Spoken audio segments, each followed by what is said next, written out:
What's up, tribe? How you guys doing? This is going to be a late review of Black Ink Crew, New York. It was last week's episode. So here's the thing. Like, I apologize that it's late. I went out of town this weekend. So I left straight from work on Friday and I didn't get a chance to do the review before I left. So I'm giving it to you guys now. But this episode, it wasn't real exciting. It wasn't really a lot. I started to just wait till tomorrow and just do both at the same time. But then I was like, eh. So, we started the episode off with them doing what they do. They always talking in the little lobby of the little fake shop, and they're basically talking about Toki and what happened. So C's, comes in, and first they're laughing about it, because they don't know what happened. They just saw her wild out. They don't know what happened or whatever. And what happened was, Melody and Sky took her home. And so C's comes in and he said, look, I talked to Sky and she basically told me what happened. He was like, pretty much she got a phone call from someone who sexually assaulted her and it set her off. So of course everybody then was like, well, damn, that's messed up. That's fucked up. Ted was like, that's clearly some PTSD and I wouldn't wish that on nobody. Like, that's clearly a trauma she's experienced. So everybody except for Donna. Donna was like, well, I mean, I feel bad about her situation, but I still don't think she need to be working here. And that's all the more proof that she's just unstable. Like, she just can't get a phone call and just wild out and put everybody in jeopardy. Like, everybody's not going to be, feel safe. Like, you can't just do that. And, they're looking at her like, yo, you're crazy. She was like, I'm saying somebody else could have her. Because, Caesar was like, I know she's new and we don't really owe her anything, but, I really feel for her. And Donna was like, and just like you said, we don't owe her anything. She not family. Jada is. And Jada just went through a traumatic experience herself. And she pregnant. And she want her job back. Caesar was like, I fired Jada in New Orleans. Why are we still having this conversation? He was like, and I'm the boss. You're the employee. You ain't HR. And that's it. I'm not arguing with you about it.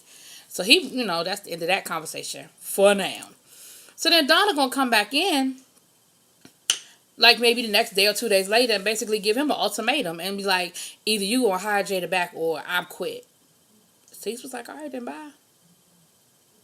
So of course she was like, see, I knew that's what you was gonna do. I knew you, because she was like, if you really love me, you show me how much you really love me. And he was like, and he told her, he was like, Donna, you were once a liability too, but you still here. Like, it is, I am put up with a lot of shit from a lot of people, but you're not gonna tell me who I can and can't hire and who gonna work in my damn shop. And so he tells her, that's it. And, he tells her, bye, you can go. Now, Donna's eyebrows in this scene are still purple. Because I guess her hair under her wig is purple. But the wig she has on at the time is blonde. Donna, you got a lot going on in this scene. She got a lot. So, then we see her later on in the episode basically telling, what's her boyfriend name? Alex. I'm just gonna boycott for a couple of days just to show C's how much he really needs me, and I'm your woman. You should have my back on it. Alex was like, first of all, that's my job. I need a check. I got a child. I have bills. Like, I can't just not go to work. Second of all, Caesar has done a lot for me, so I can't just roll out like that because you mad. Like, I'm your girl. Like, I love you, but this is a situation. I can't make this decision. So, of course, she getting her feelings about that. And he tells her, he was like, I think you're doing a lot right now. You're doing a bit much. I'm not doing too much. What you talking about? I ain't doing too much. You're doing too much. So then we see Miss Sky. Sky's worried about Toki. She said that's a, messed up situation. I can't imagine. I'm worried about her. She was like, but I'm also worried about my son. Because I got a phone call out the blue. And he's talking about something he needed to talk to me. But I thought he was supposed to be in boot camp. She was like, so I flew him to New York for the weekend so I can find out what's going on. Because I'm trying to figure out why he not in boot camp. So baby boy tells mama the army wouldn't take him because he got dry skin. I've never heard that before. I'm not saying he lying. Because I do know that the army has turned people down for less, right? But they said something about his skin is too dry and the equipment he would have to wear would irritate it. They don't have no lotion for that? I mean, I'm not trying to be funny. Some good old Vaseline. Like, Something for dry skin. Like, there's nothing. You mean to sit here and tell me that there is nothing they can get at baby so that he can use it on his skin and be able to carry the equipment? I ain't never heard that before in my life. You mean to tell me in the 200 years plus that the U.S. Army has been in existence, they've actually been turning people down because they got dry skin? I ain't never heard that before in my life. Now, it could happen. Who knew? Who knew? So,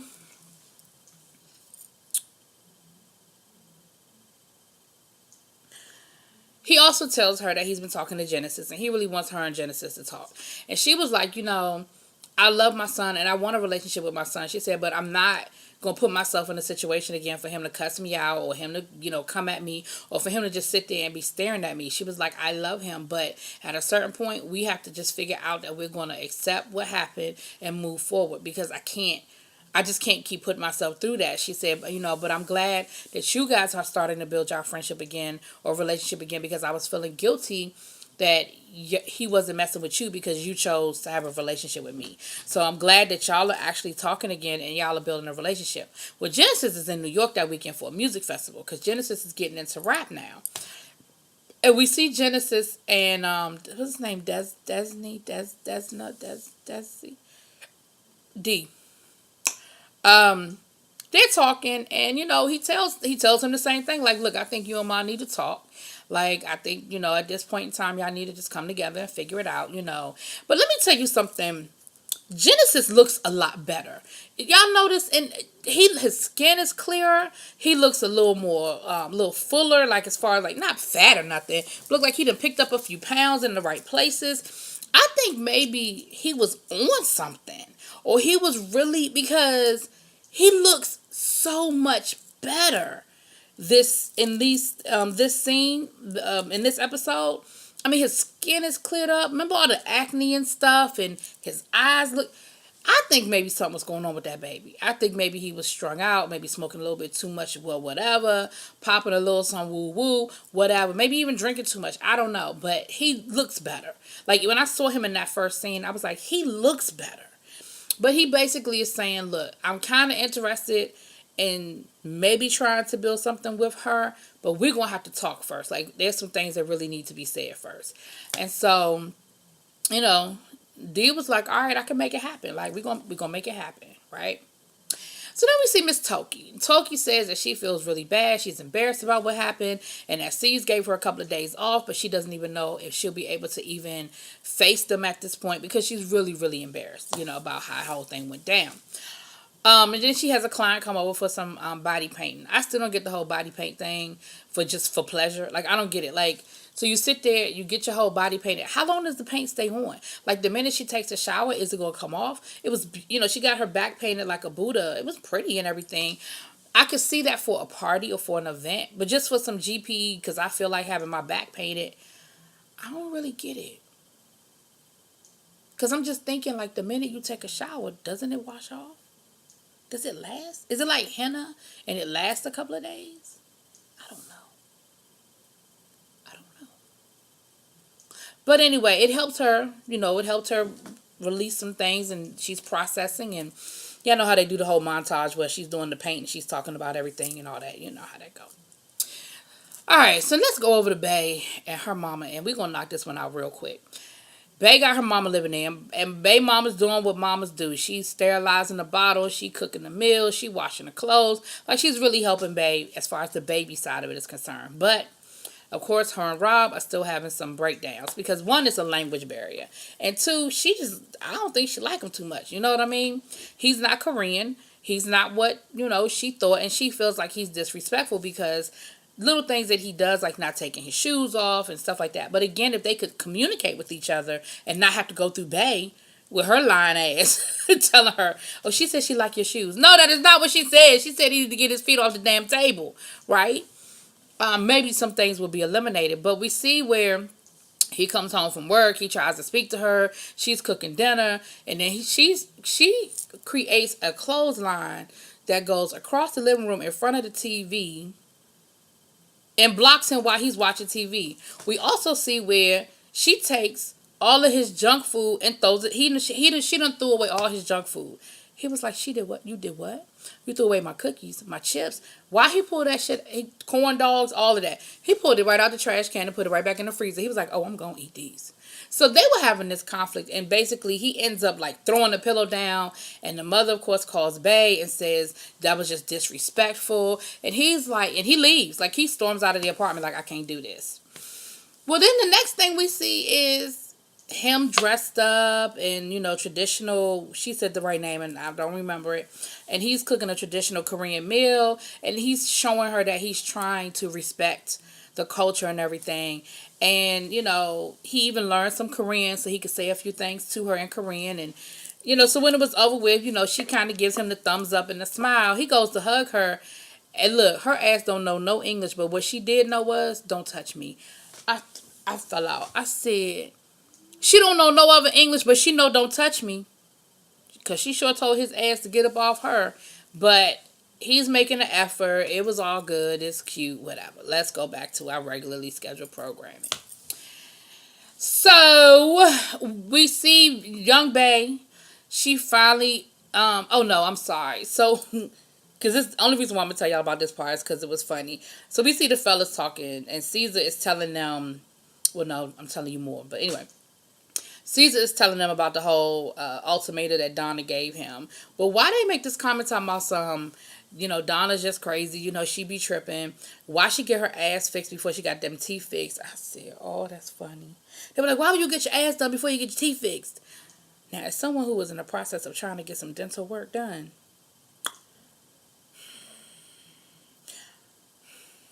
I mean... I personally, if I had the choice, it would be my teeth. But anyway. But while they're doing this, Toki comes in and she basically tells them everything. She lets them know and she apologizes and she said, she's really embarrassed and she's really sorry. And she really, it was really hard for her to come and face them, but she appreciates that they, she appreciates that they were very kind to her, and she tells them that she still wants to work there,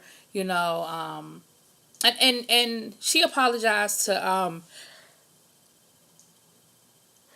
she apologized to Tati, and Tati was like, don't worry about it, like, I get it, at the time I didn't know what was going on, but I appreciate, you sharing with us and letting us know, what's going on with you and everything. And it was a really cute scene, I mean, not cute, but you know what I'm saying, she cried and everything, and it was really touching because they were really definitely there. And she told a little bit more of the story. But she was just basically like, I got that phone call and, it just set me off. Like, it just took me somewhere else. So it was definitely a great story. So then we see them all go out and have drinks or whatever.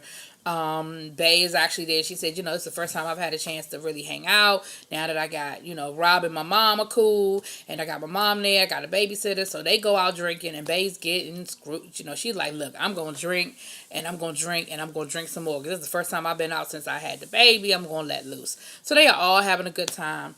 I find it real interesting that ain't nobody worried about Ted's drinking no more. I mean, not Ted. Y'all know who I'm talking about. Oh boy. Because they at the bar and he's taking drinks and shots and ain't nobody said shit. But okay. All right.